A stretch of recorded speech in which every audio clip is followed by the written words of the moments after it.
करो कमेंट दिखाओ केशव। हेलो भाई। नमस्ते भाई, गुड इवनिंग। कैसे हैं बच्चों आप लोग? नमस्ते भाई बच्चों। स्टूडेंट्स, क्या मैं आपको लाइव दिखाई दे रहा हूं?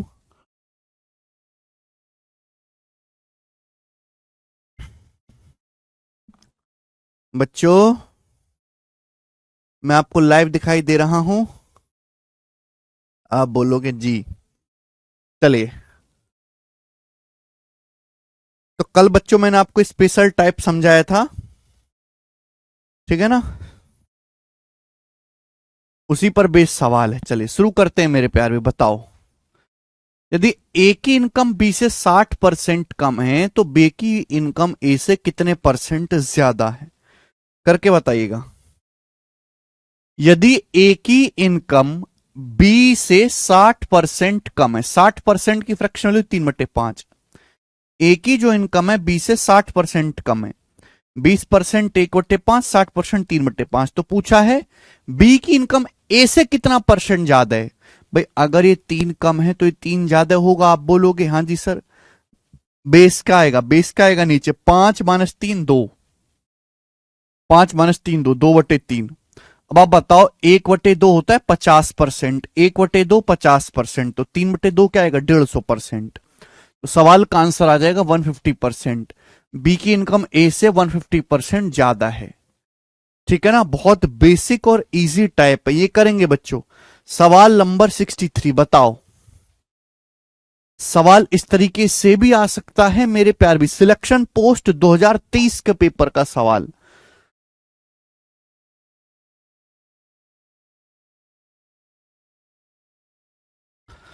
नहीं सौरभ। यदि किसी एग्जाम के रोहन के मार्क्स पवन से 36% कम है तो पवन के मार्क्स जो हैं रोहन से कितने परसेंट ज्यादा हैं? यहां पे मेरे दोस्तों को इनकम के बारे में नहीं बोला है। यहां पे लैंग्वेज बिल्कुल अलग है। यहां मार्क्स के बारे में बोला है कि यदि किसी एग्जाम में, देखो बेस बदल जाता है।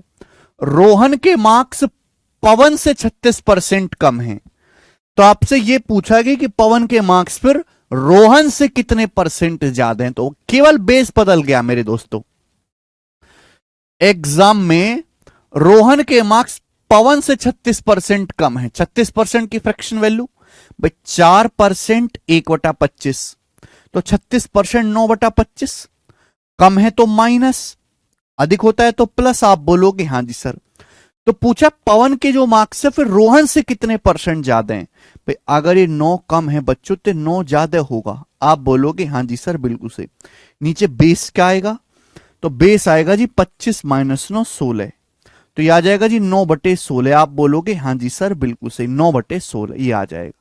9/16 की परसेंटेज वैल्यू क्या होती? ये होती तीसरा ऑप्शन। अभी क्योंकि हम ये बात जानते हैं कि 1/16 जो होता है वो 6.25% होता है। ये 9/16 है यानी कि 9 गुना।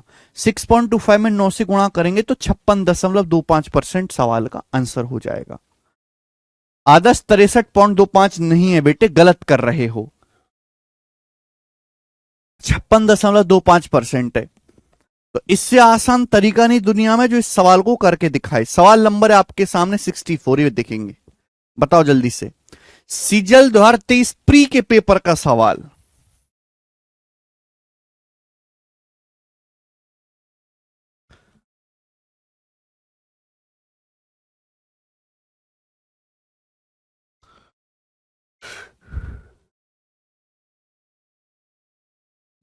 अरे बाबा करो।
बताओ, थक गया हूं भाई। बोला यदि किसी एग्जाम में के सेम्स के मार्क्स पीटर से 19% कम है तो पीटर के मार्क्स सेम से कितने परसेंट ज्यादा है। बिल्कुल सर, कोई बच्चा कर सकता है 23.46%। हर बच्चे का आंसर आ गया, बिल्कुल ऐसा ही सवाल था, 23.46%। वेरी गुड, खुद से कर सकते हैं। ठीक है, आगे चलेंगे। अगला सवाल, सवाल नंबर है आपके सामने यहां पर 65। ठीक है ना। अब देखिए सेम टाइप है लेकिन लैंग्वेज में थोड़ा थोड़ा ट्विस्ट करेंगे। लैंग्वेज में बोला ए की इनकम बी से 45% कम है। ए की इनकम बी से 45% कम है। तो बोला क्या है मेरे दोस्तों, ए और बी की कुल इनकम ए से कितने परसेंट ज्यादा है। ए एंड बी की कुल इनकम ए की इनकम से कितने परसेंट ज्यादा है। तो भाई बिल्कुल डिफरेंट सवाल है। सवाल में बोला है ए की इनकम बी से 45% कम है। तो ये बिल्कुल बेसिक से चले जाएंगे। ए की इनकम बी से 45% कम है। 45% की फ्रैक्शन वैल्यू 5%, 1/20, 45%, 9/20। तो सवाल में बोला गया ए की इनकम बी से 45% कम है, यानी कि अगर बी की इनकम 20 है, अगर बी की इनकम 20 है तो ए की इनकम 9 कम है। 20 से 9 कम कितना होता है, 11। यानी कि अगर बी की इनकम 20 है तो ए की जो इनकम है 9 कम है। 20 में से 9 कम करेंगे 11। ये ए और बी की इनकम का रेशियो आ गया। अब सवाल में बोला है ए और बी की कुल आय जो है वो ए से कितना परसेंट ज्यादा है। ए और बी की कुल आय ए से कितना परसेंट ज्यादा है, किससे, ए से। ए की इनकम है 11, ए की इनकम है 11। सवाल को बड़ा ढंग से पढ़ो कि ए और बी की कुल आय जो है वो ए से कितना ज्यादा है। बताओ, ए और बी की जो कुल आय है वो ए से कितना परसेंट ज्यादा है। भाई ए और बी की कुल आय कितना है, ए और बी की कुल आय होगा 11 जमा 20 31। तो जो 31 है मेरे दोस्तों 11 से कितना ज्यादा है, 20 ज्यादा है। 20/11 आप बोलोगे हाँ जी सर। बड़े लॉजिक्स कि ए और बी की कुल आय ए से कितना परसेंट ज्यादा है। भाई ए और बी की कुल आय ए से कितना ज्यादा होगी, बी तो ज्यादा होगी। ए और बी की कुल इनकम ए से कितना ज्यादा होगी, बी। सोचो ना, ए और बी की कुल कमाई ए से कितना अधिक होगी, बी ही अधिक होगी। ए प्लस बी में से ए घटाएंगे बी, यानी कि इस बार बेस क्या बन गया, ए बन गया। ए कितना, 11। ए और बी की कुल इनकम ए से कितना ज्यादा है, 20 ज्यादा है। तो 20/11। 20/11 की परसेंटेज में वैल्यू क्या होगी भाई, देखो 1 + 9/11। आप बोलोगे हाँ जी सर बिल्कुल सही। भाई 1/11 कितना होता है, 100%। 9/11 क्या आएगा बच्चों, 1/11 होता है 9.09%। 9.09% का 9 गुना क्या आएगा, 81.81%। तो 181.81% सवाल का आंसर है सी ऑप्शन, 181.81%। बिल्कुल बेसिक सवाल, तो एकदम अलग तरीके से लिखा हुआ। ए और बी की कुल इनकम ए से कितना ज्यादा है, बी ज्यादा है, बात समाप्त।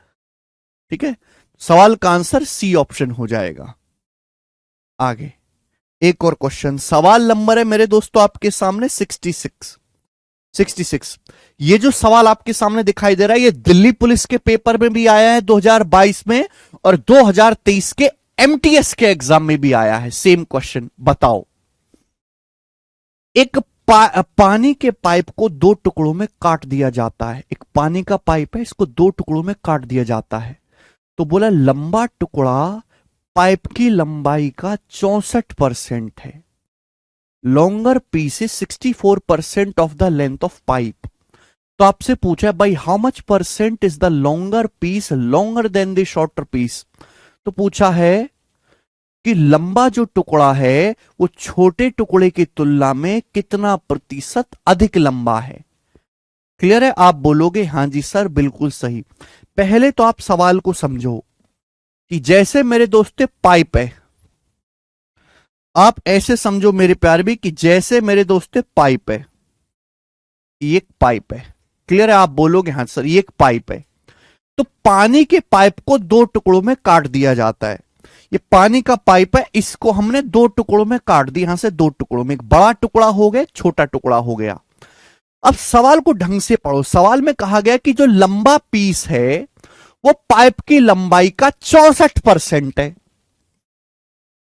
ये पानी का पाइप है, इसको दो टुकड़ों में काट दिया जाता है। एक बड़ा टुकड़ा हो गया मेरे दोस्तों, ये वाला एक छोटा टुकड़ा हो गया। बोला गया है कि जो बड़ा पीस है वो पाइप की लंबाई का 64% है। 64% की फ्रैक्शन में वैल्यू क्या होती है?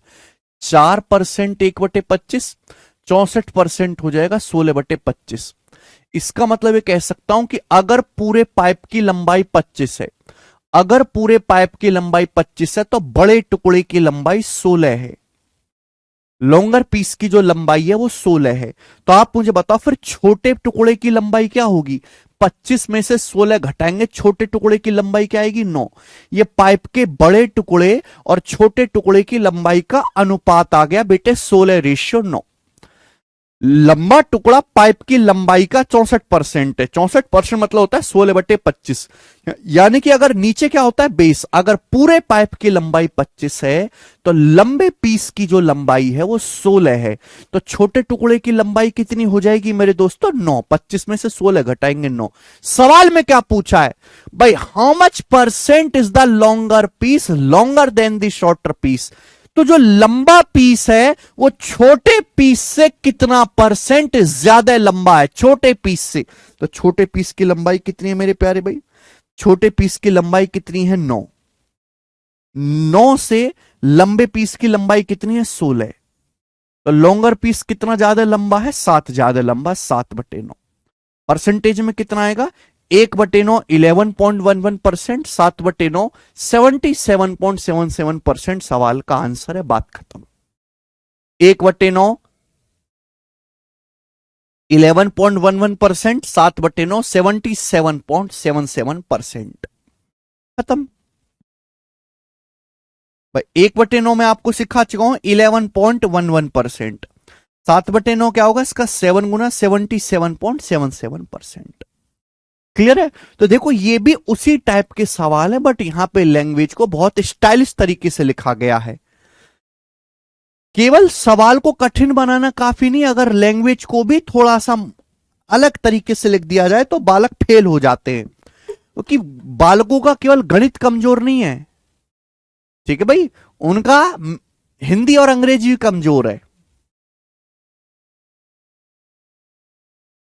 ओके, आगे चलते हैं। बस आपको ये देखना कि बेस क्या है, ठीक है। कम ज्यादा तो आप कर ही लेते हो, अब आप इतने समझदार हो चुके हो। अगला क्वेश्चन, एक और सवाल देखो भाई साहब। सवाल दिल्ली पुलिस कांस्टेबल 2023 के एग्जाम का है, बिल्कुल लेटेस्ट सवाल है, हर बच्चे को जरूर प्रैक्टिस करना चाहिए। बनाओ,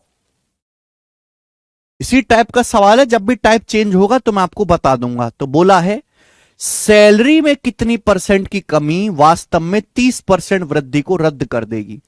What percent decrease in salary would exactly cancel out a 30% increase? बोला पहले तो आप इस सवाल का मतलब समझो कि सवाल का मतलब क्या है। इस सवाल का मतलब है कि एक आदमी की सैलरी 30% बढ़ गई, एक आदमी की जो सैलरी है वो 30% बढ़ गई। तो पूछा गया कि सैलरी को कितना कम किया जाए, कितने परसेंट कम किया जाए जिससे कि जो वृद्धि हुई है वो खत्म हो जाए, वापस वहीं पे आ जाए आदमी। सैलरी को कितने परसेंट कम किया जाए कि आदमी की जो सैलरी 30% बढ़ी है वो इंक्रीज कैंसल हो जाए, वापस आदमी वहीं पे आ जाए सैलरी जहां उसकी पहले थी। तो एक आदमी की सैलरी 30% बढ़ गई। 30% का मतलब होता है 3/10, 3/10। यानी कि अगर आदमी की सैलरी पहले 10 थी, अगर आदमी की सैलरी पहले 10 थी तो 10 से 3 बढ़ के 13 हो गई। 30% बढ़ने का क्या मतलब है कि आदमी की सैलरी पहले 10 थी तो अब 10 से बढ़ के 13 हो गई। तो सैलरी को कितना परसेंट कम किया जाए कि भाई ये जो हमने सैलरी बढ़ाई है 30% कैंसल हो जाए? तो कितना कम किया जाए? अब आदमी की सैलरी होगी 13, 13 को अगर वापस 10 करना है तो कितना कम करना पड़ेगा? 3 कम करना पड़ेगा। सैलरी कितनी हो चुकी है आदमी की? 13, 3/13, और परसेंटेज में इंटू 100%। आप बोलोगे हाँ सर 300/13 आएगा मेरे दोस्तों। 13 दूनी 26, 4 0, 13 3 39। तो 23:1/13% कम करना पड़ेगा, डी ऑप्शन। 23 सही 1/13% आदमी की सैलरी को कम करना पड़ेगा।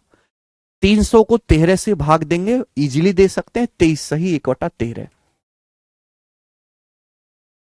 समझ में आया? आप बोलोगे सर ये तो बड़ा आसान है, बस इसकी लैंग्वेज को थोड़ा अलग तरीके से लिखा गया है। अगला क्वेश्चन, सवाल नंबर है बच्चों आपके सामने यहां पर, 67 था, हम लोग लेंगे 68। बनाइए जल्दी से।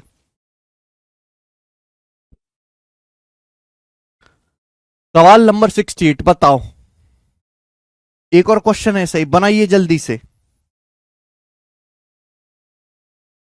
बोला एक संख्या में x% की वृद्धि हुई, ओरिजिनल नंबर पर वापस जाने के लिए इसे कम करना पड़ेगा, परसेंट में बताना है। एक संख्या में x% की वृद्धि हुई, ओरिजिनल नंबर पर वापस जाने के लिए कितने प्रतिशत कम करना पड़ेगा। एक संख्या में x% की वृद्धि हुई, x% का मान क्या है? x% की फ्रैक्शन वैल्यू होती है x/100। परसेंट का मतलब x/100। ध्यान सुनिएगा, x% की फ्रैक्शन वैल्यू x/100। एक संख्या में x% की वृद्धि हुई, इसका मतलब यह है कि अगर संख्या पहले 100 थी, अगर संख्या पहले 100 थी, अगर संख्या पहले 100 थी, तो 100 का x% ही x होता है, 100 का x% ही x होता है। अगर संख्या पहले 100 थी, तो अब संख्या x बढ़ गई, यानी कि संख्या कितनी होगी? 100 + x। ठीक है ना? मैं आपसे कहूं कि कोई संख्या 23% बढ़ी, इसका मतलब क्या है कि अगर पहले संख्या 100 थी, 100 का 23% 23 ही होता है, तो संख्या 123 हो गई। ये मतलब हुआ, यानी कि x% का मान होता है x/100।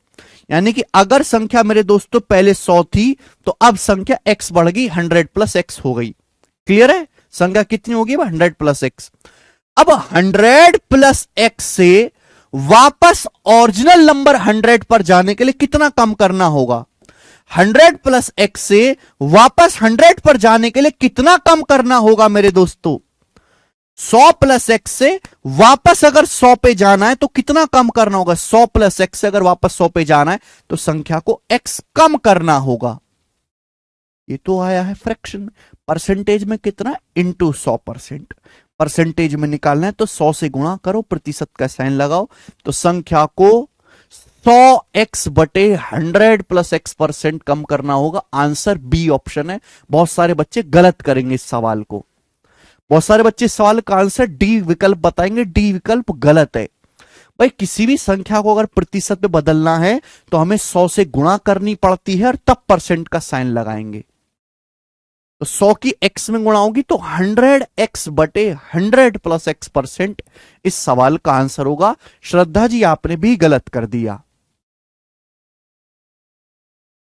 आंसर डी ऑप्शन नहीं है, आंसर इस सवाल का बी ऑप्शन है।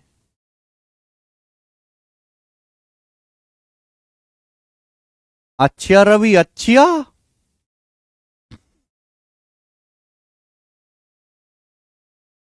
वैभव शाबाश। ठीक है ना? देखो वेरिएबल में ऐसा सवाल आप कर चुके हैं, लेकिन जहां एक्स आता है वहां हालत खराब हो जाती है बच्चों की। वो समझे कि कुछ और प्राणी आ गया है ना। जैसे हमारे गली मोहल्ले में अगर बी ग्रेड एक्टर भी आ जाए तो हमको लगेगा कुछ नया स्पेशल आदमी आ गया, जबकि है बिल्कुल सड़क छप हमारे जैसा ही। ऐसी सवाल है, हम ऐसी चीज कर चुके हैं, लेकिन एक्स का नाम देखते घबरा जाते हैं बच्चे, भूल जाते हैं कि प्रतिशत में बदलना है तो 100 से गुणा करके तब प्रतिशत का साइन लगता है।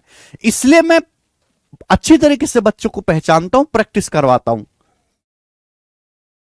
ये हो गया। आगे चलते हैं मेरे दोस्तों, नेक्स्ट अगला सवाल। ये सवाल नंबर 68 था, अपन लोग लेंगे मेरे दोस्तों 69 नंबर। सवाल बनाओ, कौन करेगा? 69 सवाल सीआईएसएफ हेड कांस्टेबल के पेपर में आया है 2023 में, बताएंगे जल्दी से। सीआईएसएफ हेड कांस्टेबल बनाओ। जब पानी जमकर बर्फ बन जाता है तो वॉल्यूम 10% बढ़ जाता है, यदि वह बर्फ पिघल जाए तो वॉल्यूम कितने % कम हो जाएगा? क्या आपने सवाल समझा? बोला जब पानी जमकर बर्फ बन जाता है तो वॉल्यूम 10% बढ़ जाता है, यदि वो बर्फ पिघल जाए तो वॉल्यूम कितना % कम हो जाएगा? बेटे वाटर जो है जब आइस में बदलता है जब पानी आइस में बदलता है तो आयतन 10% बढ़ जाता है। 10% मतलब 1/10। यानी कि अगर पानी का आयतन पहले 10 था, पानी से बर्फ बना, तो मेरे दोस्तों वॉल्यूम 1 बढ़ गया। 10 से 1 बढ़ के कितना हो गया? 11। अब बोला है कि जब ये बर्फ पिघलेगी, आइस पिघल के वापस पानी बनेगा। भाई बर्फ पिघलेगी तो वापस पानी बनेगा, तो वॉल्यूम कितना हो जाएगा? भाई बर्फ का वॉल्यूम है 11, बर्फ जब पिघलेगी तो वॉल्यूम 11 से 10 हो जाएगा, तो कितना कम हो जाएगा? 1/11। 1/11 क्या होता है? C option. परसेंटेज में 9 सही, 1/11%। मुझे स्टैंडर्ड याद है 1/11, तो मैं सीधा कर दूंगा कि मुझे पहले से याद है कि 1/11 की परसेंटेज में जो वैल्यू होती है वो 9.09% है। 9:1/11% होती है। ठीक है, बेहतरीन सवाल है, बेसिक सा क्वेश्चन है मेरे दोस्तों, सभी बच्चे कर पाएंगे। आगे चलेंगे। सवाल नंबर है स्टूडेंट, आखिरी करेंगे इस टाइप का 70। सवाल नंबर है मेरे प्यारे भाई आपके सामने इस प्रकार का, आखिरी 70। बनाओ प्यारे बच्चों, करो जल्दी से।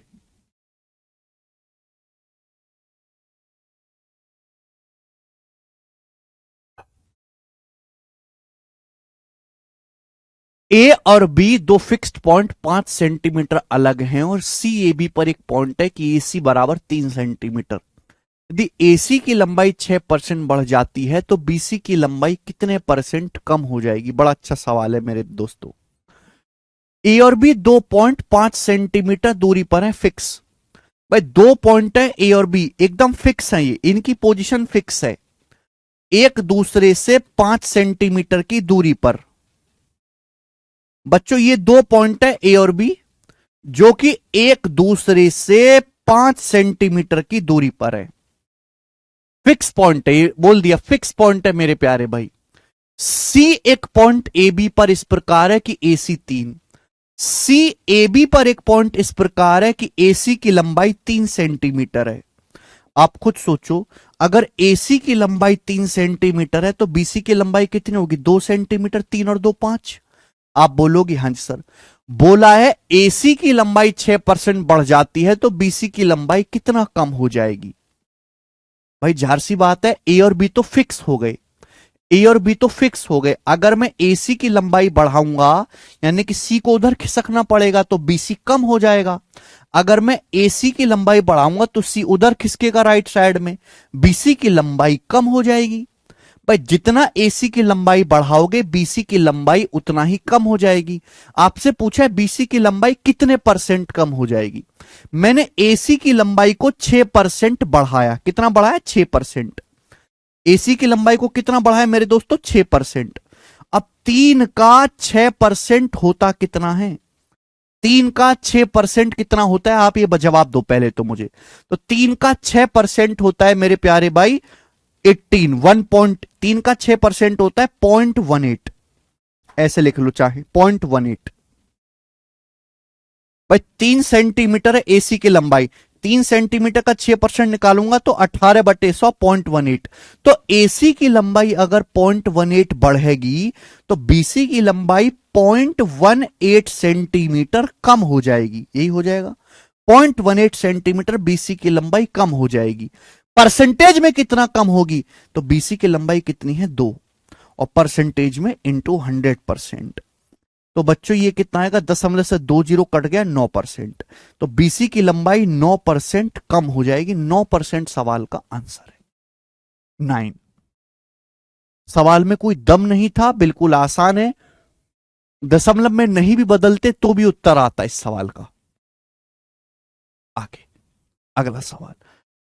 अगला सवाल के लिए अब ये टाइप खत्म बेटे, ये टाइप समाप्त हो चुका। अगला टाइप आपके सामने आएगा, और इस अगले टाइप पे मैं आपको कितने सवाल करवाऊंगा पता है? 7 सवाल। ठीक है ना, 7 नहीं 8 सवाल। नेक्स्ट टाइप आपके सामने आएगा मेरे प्यारे भाई, नेक्स्ट टाइप। ठीक है, नेक्स्ट टाइप आपके सामने प्रस्तुत है मेरे दोस्तों, और इस टाइप पर आपके सामने 8 सवाल होंगे। करेंगे जल्दी से सब लोग। दो संख्याएं बिल्कुल सरल टाइप है, बिल्कुल ही मुश्किल नहीं है मेरे दोस्तों, करना है। दो संख्याएं तीसरी संख्या से क्रम से 25% और 65% ज्यादा है। दोनों संख्या का अनुपात क्या है? दो संख्याएं किसी तीसरी संख्या से क्रम से 25% और 65% मोर हैं। दोनों संख्याओं का रेशियो क्या है? भाई हमें नहीं पता। दो संख्याएं बेटे दोस्तों फर्स्ट और सेकंड है। दो संख्याएं हैं फर्स्ट और सेकंड। बोला गया है ये दो संख्याएं किसी तीसरी संख्या से 25% और 65% ज्यादा है। सवाल का डाटा बहुत आसान है। भाई मैंने मान लिया कि माना तीसरी संख्या 100 है। मैंने मान लिया कि माना तीसरी संख्या जो है वो 100 है, तीसरी संख्या 100 है।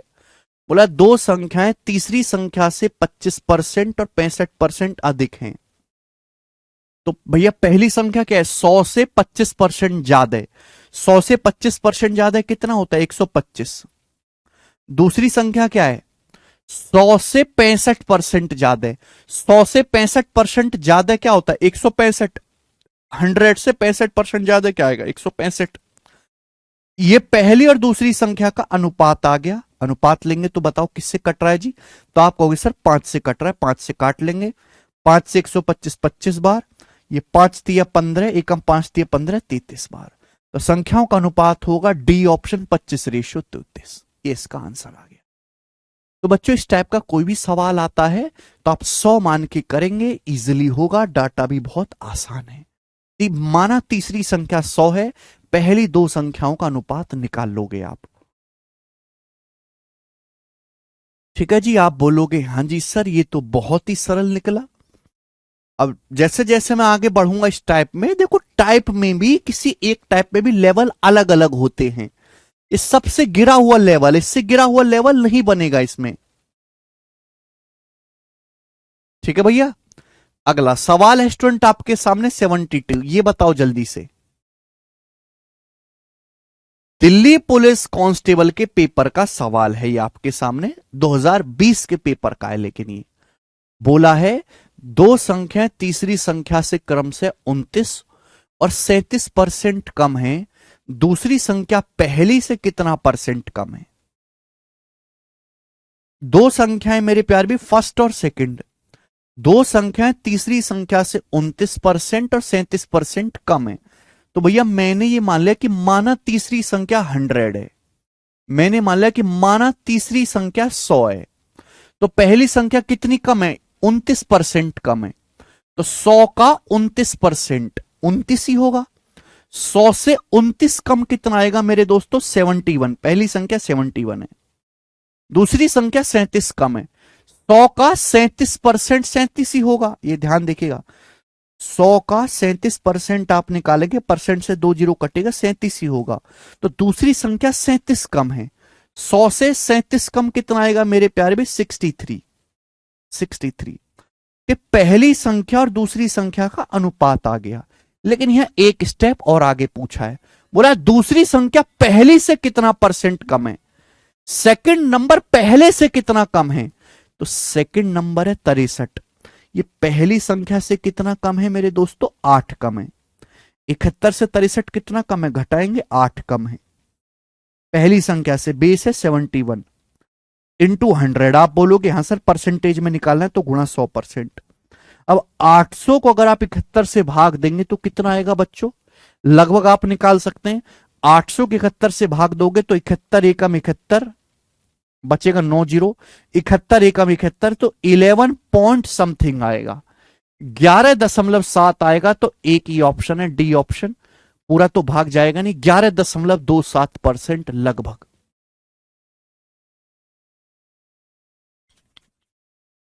कर पाओगे बच्चों? ठीक है ना?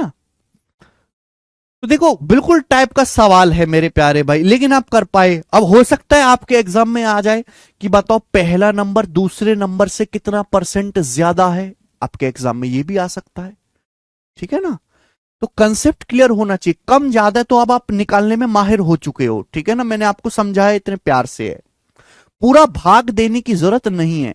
800 को 71 से भाग देंगे तो 11 दशमलव आएगा, और ऑप्शन में एक ही 11 दशमलव है, बस बात खत्म। ठीक है,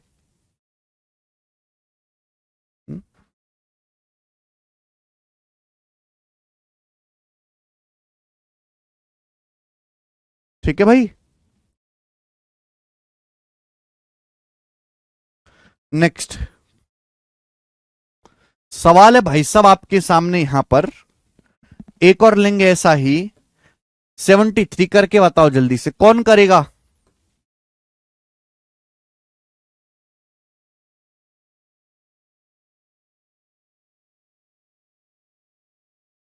आकाश कह रहे सर बेसिक से करो प्लीज। आकाश जी बेटे यही बेसिक था, और कौन सा बेसिक चाहिए तुम्हें, मुझे बताओ।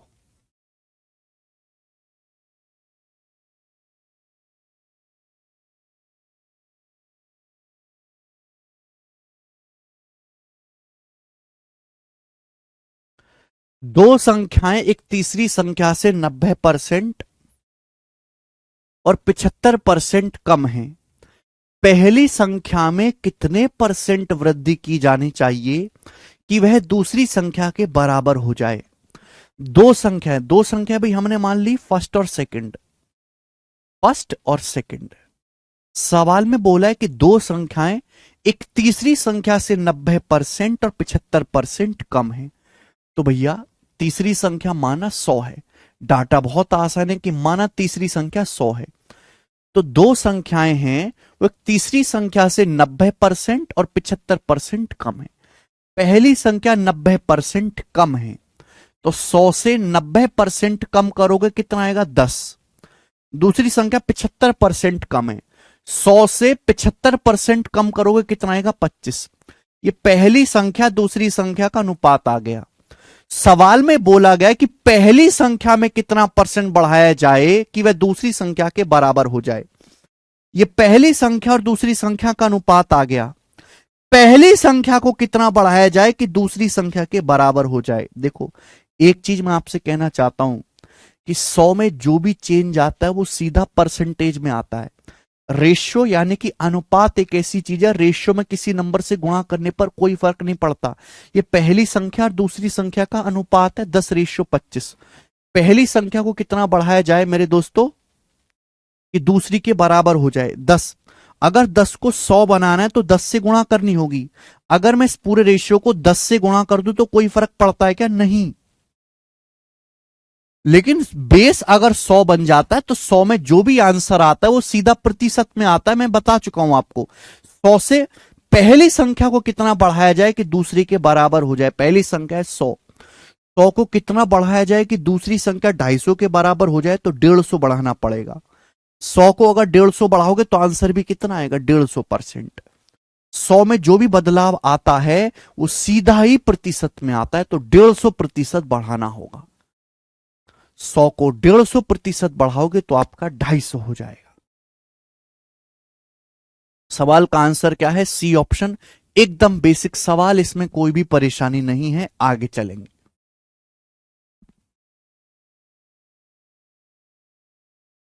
सवाल नंबर है आपके सामने यहां पर 74। बताओ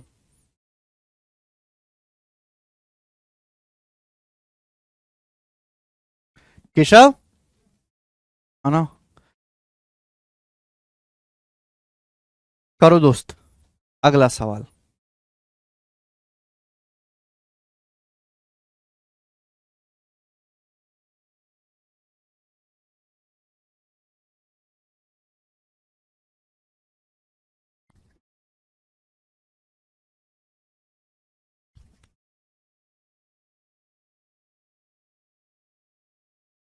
हाँ बिल्कुल, 15/10 करके भी कर सकते, मैं कम मना कर रहा हूं।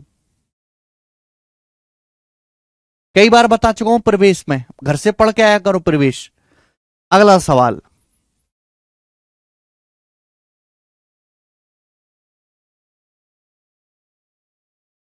चलिए ठीक है। अब देखो मेरे प्यार भाई, सेम टाइप है, सेम थोड़ा थोड़ा थोड़ा थोड़ा चेंज आता जाएगा मेरे दोस्तों।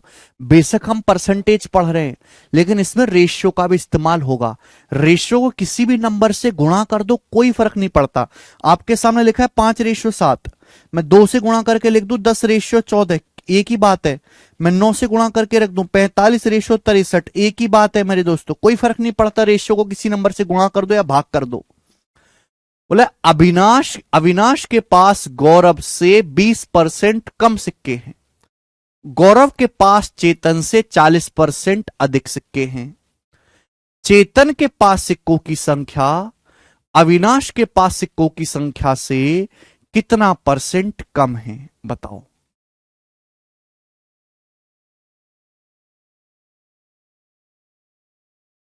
कौन करेगा मेरे दोस्तों? 3 लोग हैं, अविनाश, गौरव और अगला है मेरे दोस्तों आपके सामने यहां पर चेतन। अविनाश, गौरव और चेतन। ध्यान से सुनिएगा मेरे दोस्तों, पहली लाइन गौर से देखो। अविनाश के पास गौरव की तुलना में विभिन्न देशों के 20% कम सिक्के हैं। अविनाश के पास गौरव से 20% कम सिक्के हैं। फिर अगली लाइन क्या है? अगली लाइन है कि गौरव के पास चेतन से 40% ज्यादा सिक्के हैं। गौरव के पास चेतन से 40% ज्यादा सिक्के हैं। तो पूछा यह गया कि चेतन के पास सिक्कों की संख्या अविनाश से कितना परसेंट कम है। यानी कि सवाल सॉल्व करने के लिए आखिर की लाइन इंपॉर्टेंट है। सवाल सॉल्व करने के लिए जरूरत क्या है?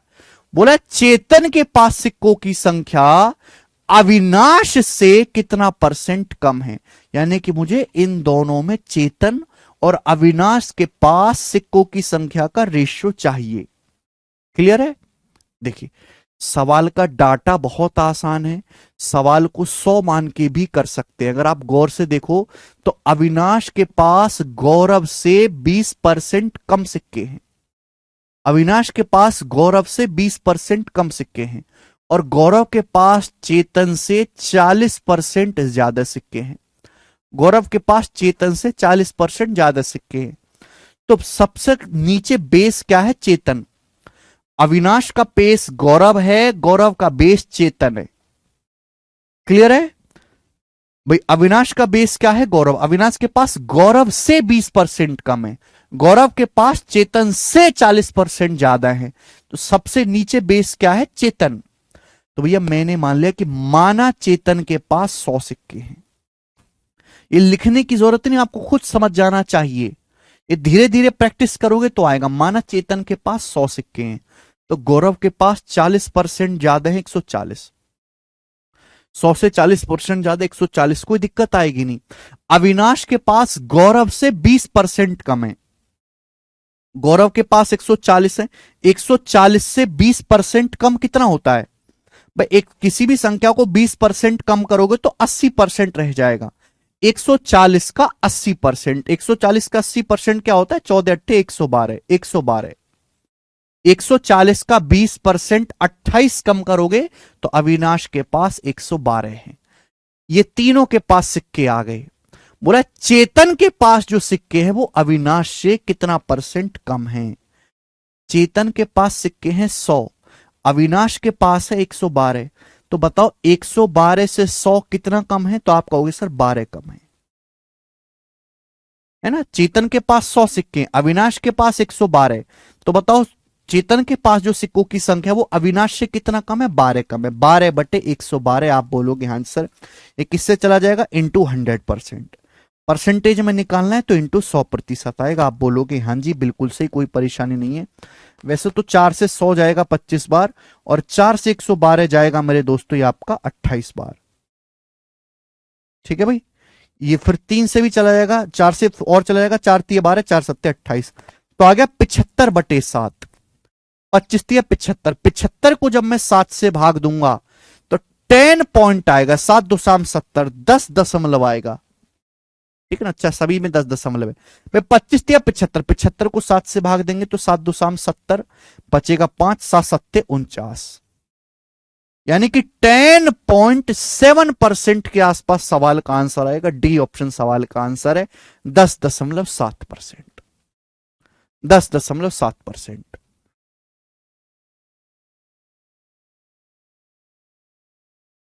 समझ में आया? आप बोलोगे हाँ जी सर समझ में आया है, इसमें कोई भी परेशानी नहीं है। आगे चलते हैं दोस्तों। क्लियर? चले देखो दोस्तों, आगे के सवाल करने से पहले मैं आपको छोटा सा हिंट दे के समझाता हूं मेरे प्यारे भी। हिंट दे के मैं आपसे रेशियो का बहुत सिंपल सा नियम समझाता हूं। रेशियो का कंबाइंड करना बहुत जरूरत पड़ेगी बच्चों आपको। मैं आपसे कहता हूं कि ए से बी का रेशियो 5:9 है। ए से बी का रेशियो 5:9 है।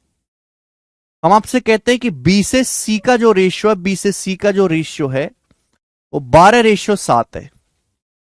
बी से सी का रेशियो 12:7 है। तो मेरा सवाल यह है कि बताओ ए बी सी तीनों का अनुपात क्या होगा।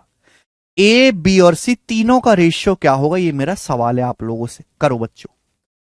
दो संख्याएं ए और बी हैं, उनका रेशियो 5:9 है। दो संख्याएं बी और सी हैं, उनका रेशियो 12:7 है। तो सवाल आप लोगों से यह है कि बताओ ए बी और सी का अनुपात क्या होगा, ए बी और सी का रेशियो क्या होगा। यह सवाल है, जल्दी से करेंगे। और आप लोग ए बी और सी का अनुपात क्या होगा। सुनो भाई साहब, जब भी ऐसे दो सवाल आते हैं आपको देखना होता है कॉमन क्या है। ए से बी का रेशियो 5:9 है, बी से सी का रेशियो 12:7 है। दोनों में कॉमन क्या है, बी। दोनों में कॉमन क्या है, बी। बी यहां भी है, बी यहां भी है। लेकिन एक प्रॉब्लम है, यहां बी का मान 9 लिखा हुआ है, बी की जगह 9, यहां बी की जगह 12। ये तो गलत बात है। ऐसा कैसे हो सकता है कि एक जगह बी का मान 9 हो, एक जगह बी का मान 12 हो। सेम करना होगा भाई। यहां बी का मान 9 लिखा है, यहां बी का मान 12, गड़बड़ है। 9 और 12 को सेम करना होगा। 9 और 12 का एलसीएम क्या होता है मेरे दोस्तों, 36। 9 और 12 को मैंने क्या सिखाया, रेशियो को इक्वल करने के लिए किसी भी नंबर से गुणा करो, कोई फर्क नहीं पड़ता। 9 और 12 का जो एलसीएम होता है 36 होता है। 36 बनाने के लिए ऊपर किससे गुणा कर देंगे, 9 है। 9 को अगर 36 बनाना है तो 4 से गुणा करेंगे, 4 से गुणा कर देंगे। 4 पंजे 20 और 4 नाम 36। यहां बी का मान है 12। 12 को 36 बनाना है तो किससे गुणा होगी, 3 से। 3 से गुणा कर दो पूरे रेशियो को, 3 से गुणा कर दो पूरे को। तो 12 तिया 36 और 7 तिया 21, 36:21। अब देखो दोनों जगह बी का मान सेम हो गया। यानी कि अगर ए का मान 20 है तो बी का मान 36 है। तो सी का मान कितना, ए का मान 20 है तो बी का मान 36। और अगर बी का मान 36 है तो सी का मान क्या आ जाएगा, 21 आ जाएगा। तो ए बी सी का रेशियो आएगा 20:36:21। ये ए बी और सी का अनुपात होगा। समझ में आई स्टूडेंट्स बात किसी को, हाँ या ना?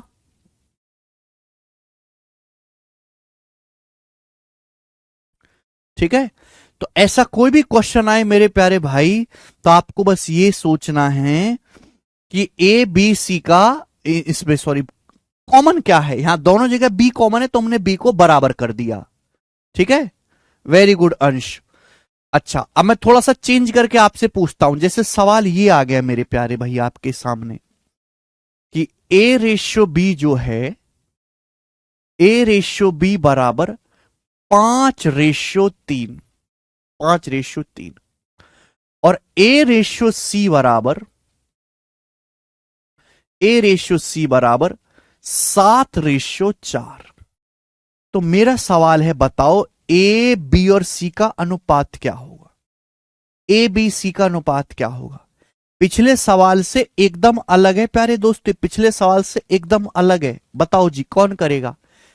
ए से बी का रेशियो 5:3 है, ए से सी का रेशियो 7:4 है। ए बी सी का अनुपात क्या होगा। गौर से देखो, हमने क्या सिखाया भाई, दोनों रेशियो को कंबाइंड करना है। ये देखो कॉमन क्या है, दोनों जगह ए कॉमन आ रहा है मेरे दोस्तों। ए यहां भी है, ए यहां भी है, लेकिन गड़बड़ है। यहां ए का मान 5 है, यहां ए की जगह 7 लिखा हुआ है, गलत बात है भाई। यहां ए का मान 5 है, यहां 7 है, ये तो नहीं हो सकता। ऐसे कैसे हो सकता है कि ए का मान यहां 5 दे रखा है, यहां 7 दे रखा है। तो सेम करना पड़ेगा। 5 और 7 का एलसीएम कितना होता है, 35। तो भाई 35 बनाने के लिए, 5 को 35 बनाने के लिए ऊपर 7 से गुणा करनी होगी, 7 पंजे 35। नीचे अगर 7 को 35 बनाना है तो 5 से गुणा करनी होगी, 7 पंजे 35। तो हमने दोनों जगह ए का मान सेम बना दिया। भाई ए का मान 7 पंजे यहां भी 35 है और 5 सत्ते यहां भी 35 है, दोनों जगह ए की वैल्यू को बराबर कर दिया 35।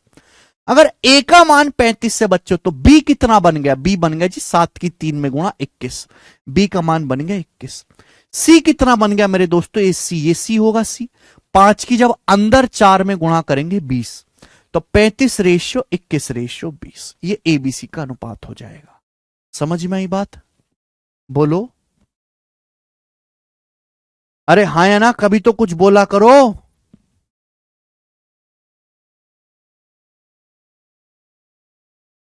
हैं?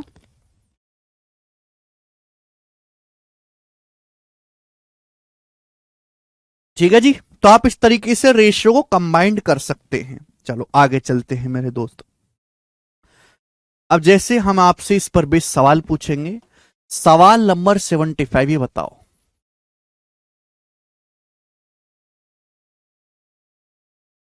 करिए।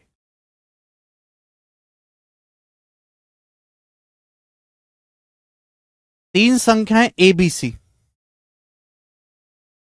आसान सवाल बोला है। एबीसी तीन पॉजिटिव नंबर इस प्रकार हैं कि ए बी का 70% है, बी सी का 40% है।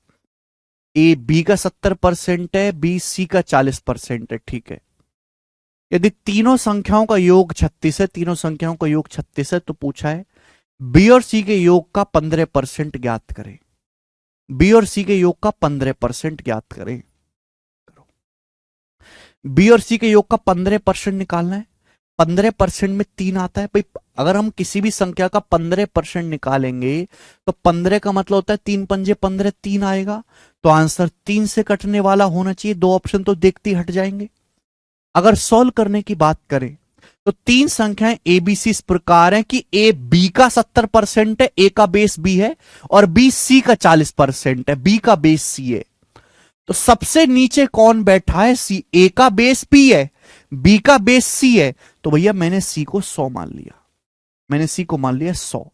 मैं पहली लाइन से शुरुआत नहीं करूंगा, मैं शुरुआत करूंगा दूसरी लाइन से। ए का बेस बी है, बी का बेस सी है, तो मैंने सी को 100 मान लिया कि माना जो सी है वो 100 है, माना सी 100 है। अब बी सी का 40% है, 100 का 40% कितना होता है, 40, बी 40 आ गया।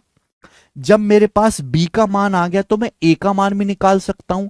ए बी का 70% है, ए जो है बी का 70% है, बी का मान है 40, 40 का 70% कितना होता है, 28, ए का मान 28 है।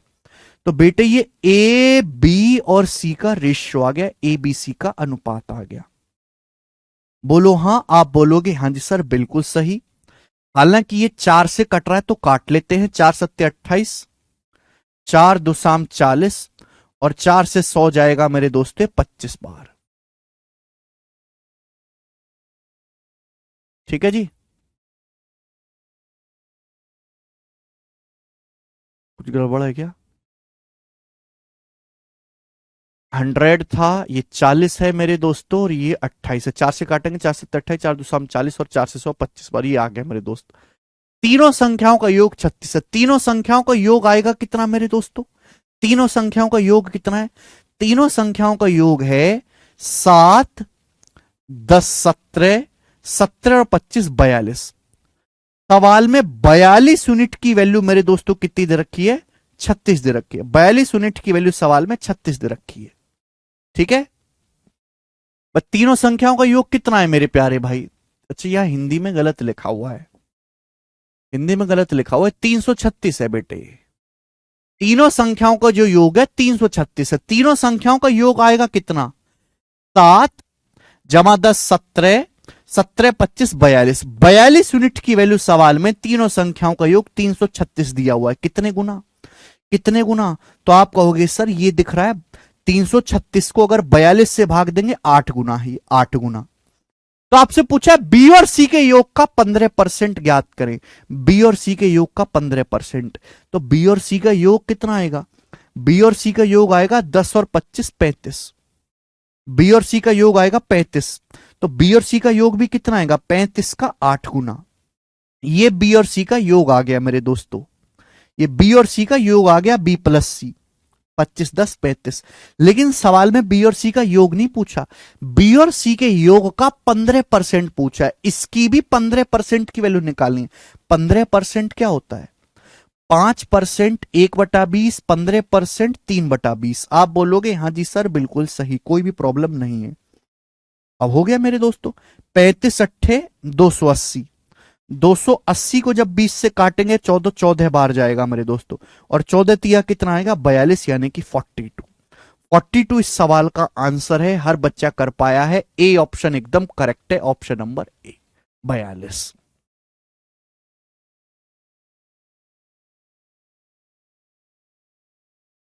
ठीक है भाई। तो भैया ऐसे सवाल अगर सॉल्व करने हैं तो आपको रेशियो बनाना पड़ेगा। समझ में आई बात?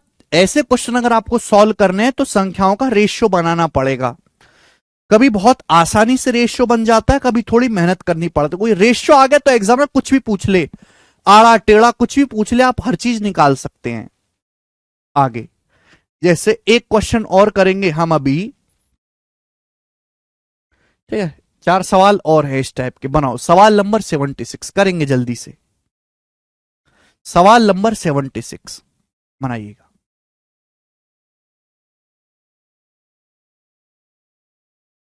करो। पहली संख्या तीसरी संख्या से 8:1/3% कम है। दूसरी संख्या और तीसरी संख्या का अनुपात 15:16 है। तो पहली संख्या और तीसरी संख्या का एवरेज दूसरी संख्या से कितने परसेंट कम या ज्यादा है? बिल्कुल सरल सी बात, सवाल में कोई भी परेशानी नहीं है। भैया 3 संख्याएं, फर्स्ट सेकंड और थर्ड। 3 संख्याएं, पहली दूसरी और तीसरी। फर्स्ट सेकंड और थर्ड नाम की 3 संख्याएं, फर्स्ट सेकंड और थर्ड। अब सवाल बढ़ो। सवाल यह कि पहली संख्या तीसरी संख्या से 8:1/3% कम है। 8:1/3% की फ्रैक्शन में वैल्यू क्या होती है? 1/12। 1/12 होता है 8:1/3%। 1/12 8:1/3%। पहली संख्या तीसरी संख्या से 8:1/3% कम है। 8:1/3% 1/12, यानी कि तीसरी संख्या अगर 12 है तो पहली संख्या 1 कम है, 11। ये पहली और तीसरी संख्या का रेशियो दिया है बेटे, पहली और तीसरी संख्या का अनुपात दिया है कि पहली संख्या तीसरी संख्या से 1/12 कम है, यानी कि तीसरी संख्या अगर 12 है तो पहली संख्या 1 कम है, 11। आगे क्या बोला है? आगे बोला है कि दूसरी संख्या और तीसरी संख्या का अनुपात 15:16। सेकंड नंबर और थर्ड नंबर का अनुपात 15:16 है। तो बोला यह है पहली तीसरी का एवरेज दूसरी संख्या से कितना परसेंट कम या ज्यादा है। तो भैया ये सवाल तो तभी सॉल्व होगा जब आप इन तीनों संख्याओं का अनुपात निकालोगे। तो पहले आप यहां से दिमाग लगा के तीनों संख्याओं, पहली दूसरी और तीसरी संख्या का अनुपात निकालो। अभी अभी मैंने आपको कंसेप्ट बताया है। आपको पहली तीसरी संख्या का अनुपात दिया है, दूसरी तीसरी संख्या का अनुपात दिया है। दो रेशियो को कंबाइंड अगर करना है तो जो चीज कॉमन है उसको बराबर बनाते हैं। दोनों अनुपात में तीसरी संख्या कॉमन है। या तीसरी संख्या का मान 12 है या तीसरी संख्या का मान 16 है, ये तो गलत बात है। 12 और 16 ये अलग अलग कैसे हो सकते? तीसरी संख्या बराबर बनानी पड़ेगी। 12 और 16 दोनों से कटने वाला नंबर छोटे से छोटा, इनका एलसीएम 48 है। 48 तो ऊपर 12 को 48 बनाने के लिए बच्चों किससे गुणा हो जाएगी? 4 से। नीचे अगर 16 को 48 बनाना है तो किससे गुणा हो जाएगी? 3 से। आप बोलोगे हाँ जी सर। देखो आगे आप सॉल्व, अभी 4 की 11 में गुणा करेंगे तो 44 आ गया। पहली संख्या 44 है। दूसरी संख्या कितनी आएगी बेटे? 3 की यहां 15 में गुणा करेंगे 45, दूसरी संख्या 45 है। तीसरी संख्या क्या आएगी? 12 चौक 48 या 16 3 48, तीसरी संख्या 48 है। ये पहली दूसरी और तीसरी संख्या का एवरेज आ गया, रेशियो आ गया पहली दूसरी और तीसरी संख्या का। बोलो कोई प्रॉब्लम? आप बोलोगे नहीं सर कोई परेशानी नहीं है। अब यहां से सवाल शुरू होता है, क्योंकि मेरे पास अगर तीनों संख्याओं का औसत है तो मैं जो चाहे वो निकाल लूं। बोला पहली और तीसरी संख्या का औसत दूसरी संख्या से कितने परसेंट कम या ज्यादा है? एवरेज क्या होता है? दो संख्याओं का एवरेज होता है, उनको जोड़ के आधा कर दो। जैसे मैं आपसे पूछूं कि 9 और 16 का एवरेज क्या है, तो 9 और 16 को जोड़ो 25, 25 का आधा 12.5। दो संख्याओं का औसत होता है बीचों बीच की संख्या। बोला पहली और तीसरी संख्या का एवरेज दूसरी संख्या से कितना परसेंट ज्यादा है? दूसरी संख्या है 45। बेस कितना है बेटे? 45। तो 45 से कितना ज्यादा है पहली और तीसरी संख्या का औसत? पहली संख्या 44 है, तीसरी संख्या 48 है, इनका एवरेज क्या आएगा? पहली और तीसरी संख्या का एवरेज क्या आएगा? 44 और 48 के बीचों बीच नंबर, इनका एवरेज 46। 44 48 को जोड़ के आधा करेंगे, 92 का आधा 46। तो पहली और तीसरी संख्या का एवरेज आया है 46। वो दूसरी संख्या यानी कि 45, 45 से कितना ज्यादा है बताओ? 45 से 46 कितना ज्यादा है? एक ज्यादा है। 45 से 46 एक ज्यादा है। आप बोलोगे हाँ जी सर बिल्कुल सही। परसेंटेज में कितना? इंटू 100%। परसेंटेज में कितना होगा मेरे दोस्तों? इंटू 100%। आप बोलोगे हाँ जी सर। ये 5 से चला जाएगा 20 बार, ये 5 से जाएगा 45, 9 बार 20/9। 20/9 क्या आएगा जी? 9 दूनी 18, 9 दूनी 18, 9 दूनी 18। अप्रोक्स 2.22% सवाल का आंसर होगा बी ऑप्शन, 2.22%। अरे बात समझ में आई है? यहां तक एक भी बालक को कोई परेशानी हुई है तो मुझे बता दो।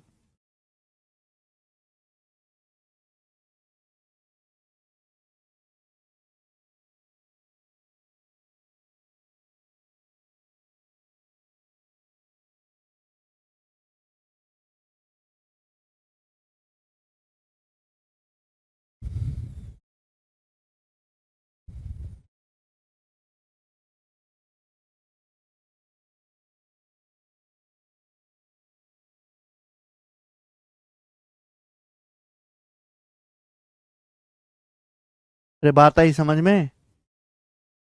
मुझे लगता है हर बच्चों को बात समझ में आई थी। यह है सवाल नंबर 76। और अब मैं आगे चलूंगा, आगे बढ़ूंगा भयंकर सवालों की तरफ, क्योंकि सवाल नंबर होगा 77। ये बताओ जल्दी से करेंगे। ये सवाल आपके सामने सीजल 2023 के पेपर का है। ठीक है, सेम टाइप का सवाल है मेरे प्यारे भाई, करो।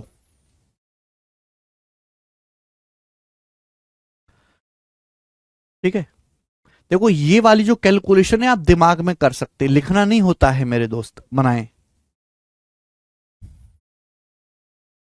अगला सवाल जल्दी से।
बनाओ जरा।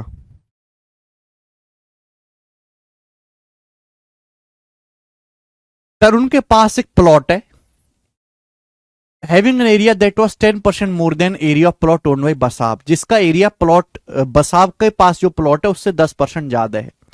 While the area of plot of land owned by Nakul was 40% more than the area of plot owned by Tarun, जबकि यहां पे नकुल के पास जो प्लॉट है उसका एरिया तरुण के प्लॉट का 40% ज्यादा है।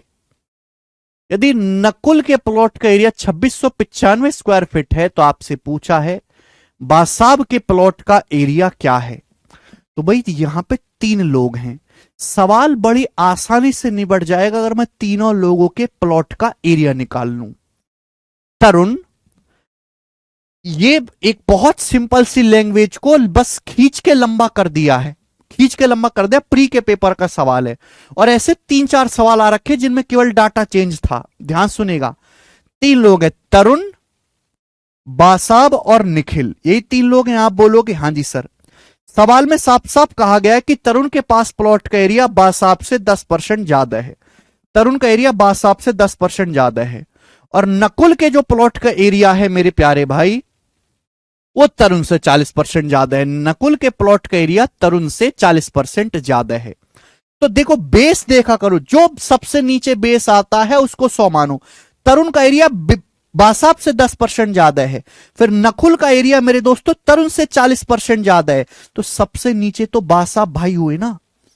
ध्यान से सुनिएगा, तरुण के प्लॉट का एरिया बासाब से 10% अधिक है और नकुल का जो एरिया है नकुल के प्लॉट का वो तरुण के प्लॉट के एरिया से 40% ज्यादा है।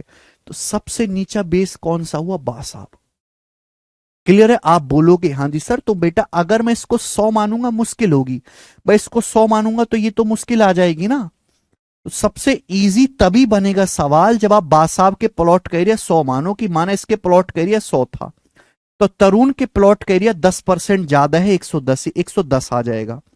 अब यहां पे ये बोला गया कि नकुल के प्लॉट का एरिया तरुण के प्लॉट वाले एरिया से 40% ज्यादा है।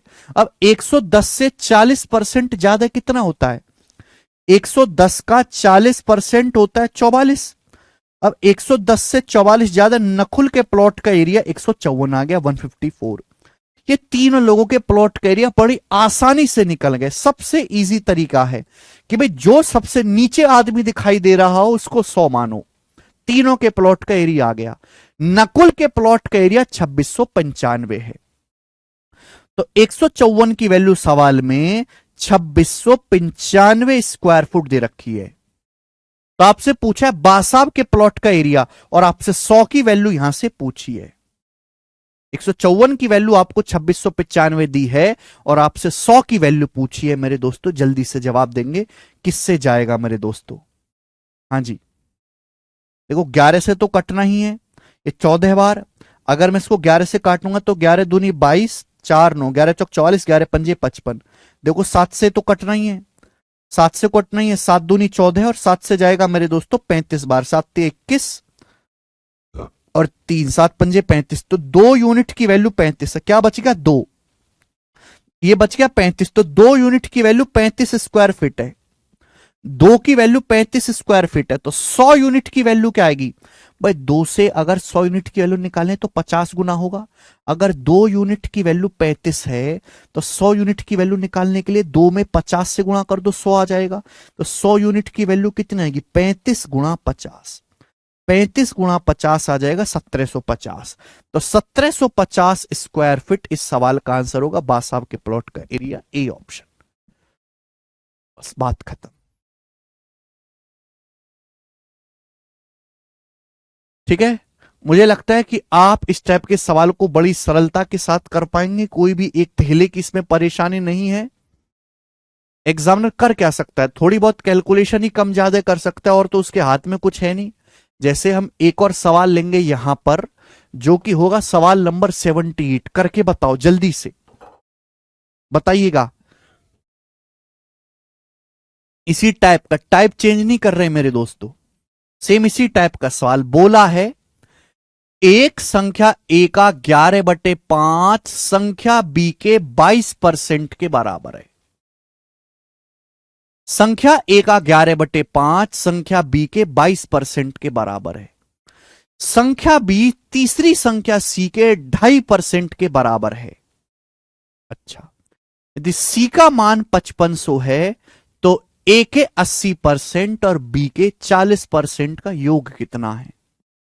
सवाल को पूरा पढ़ते ही समझ में आ रहा है कि अगर ये क्वेश्चन सॉल्व करना है तो मुझे तीनों संख्याओं का रेशियो निकालना पड़ेगा, ए बी और सी का अनुपात। ए बी सी का अनुपात आ गया तो सवाल फटाफट फटाफट होगा।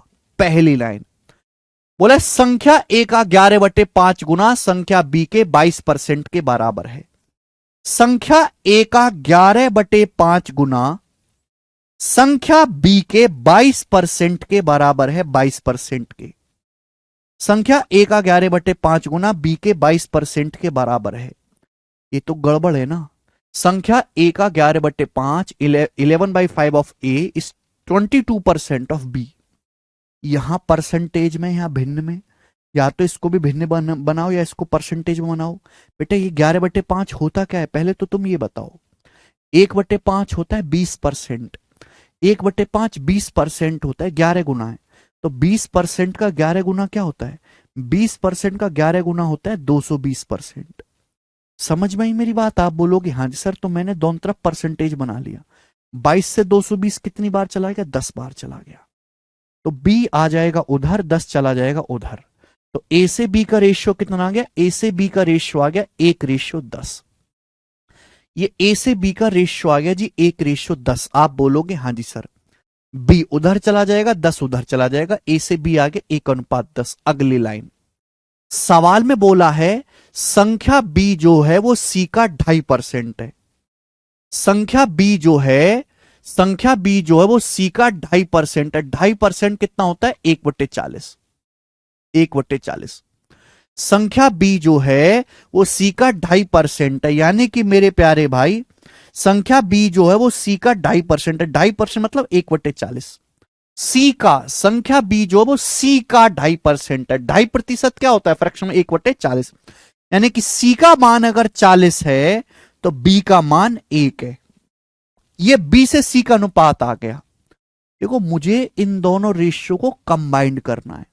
यहां बी का मान 10 है, यहां 1 है, गलत बात है। यहां भी 10 बना लेते हैं, एक जीरो से तो गुणा करनी है, 10 से ही तो गुणा करनी है मेरे दोस्तों। अगर बी का मान 10 है तो सी का मान कितना आ गया? 400। 400 आ गया।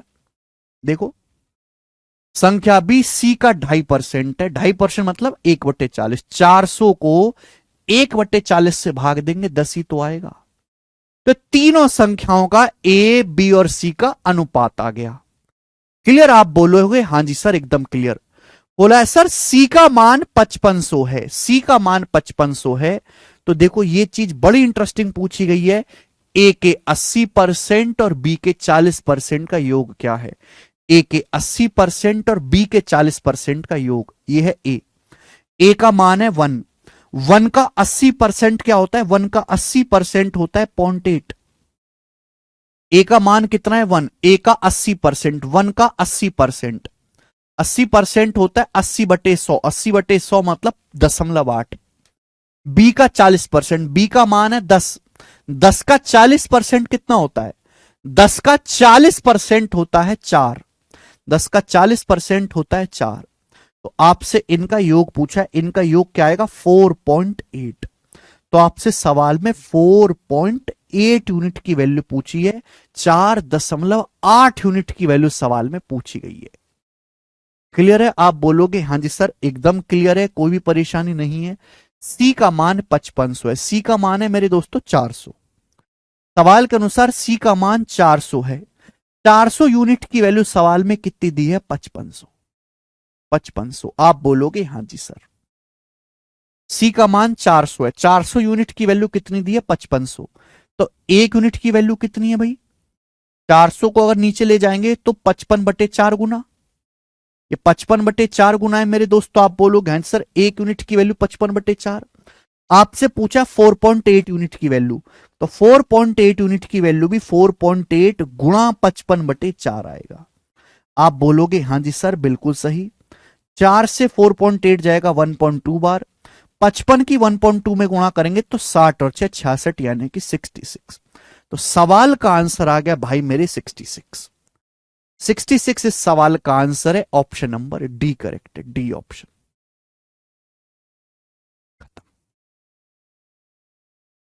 उसके लिए तो राजन जी पढ़ना पड़ेगा।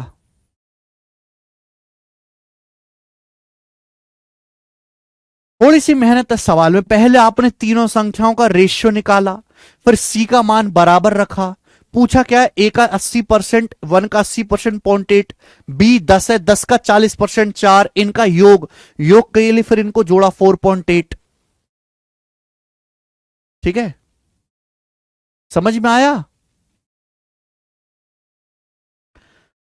ऐसे सवाल तभी निकलेंगे जब हमें तीनों चीजों को आपस में कनेक्ट करना हो, तो तभी सॉल्व होगा जब हम तीनों संख्याओं का रेशियो यानी कि अनुपात निकालेंगे। तो पहले अनुपात निकालना है। वेरी गुड आलोक जी, बात आई समझ में? लाल, आशु कह रहे रैंक कैसे लाएं? आशु जी, रैंक कैसे, रैंक लाने के लिए सबसे पहले तो आपको ये सवाल पूछना बंद करना होगा। पहले सवाल पूछना बंद कर दो।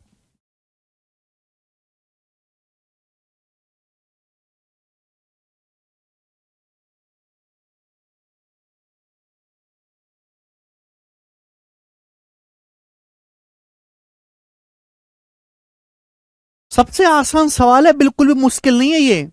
थोड़ी मेहनत ज्यादा है। देखो, मेहनत क्यों, इस लाइन पे अलग काम करना है, इस लाइन पे अलग काम करना है, फिर दोनों को मर्ज करके रेशियो निकालना है, फिर इस लाइन पे अलग काम करना है ना। ए का 80%, ए का मान 1, 1 का 80%, 0.8, बी का 40%, बी का मान है 10, 10 का 40% होता है 4, जैसे बी का मान 10 है, 10 का 40% कैसे निकालेंगे, परसेंट से 2 जीरो कट जाता है, क्या बच गया 4, इनका योग, योग करेंगे 4.8। सी का मान 5500 दिया है, तो 400 यूनिट की वैल्यू 5500 है, 1 यूनिट की वैल्यू 55/4, 4.8 यूनिट की वैल्यू। कई सारी चीजों को यहां पे आपको एक साथ लेके चलना पड़ेगा। 2.5% 1/40 होता है।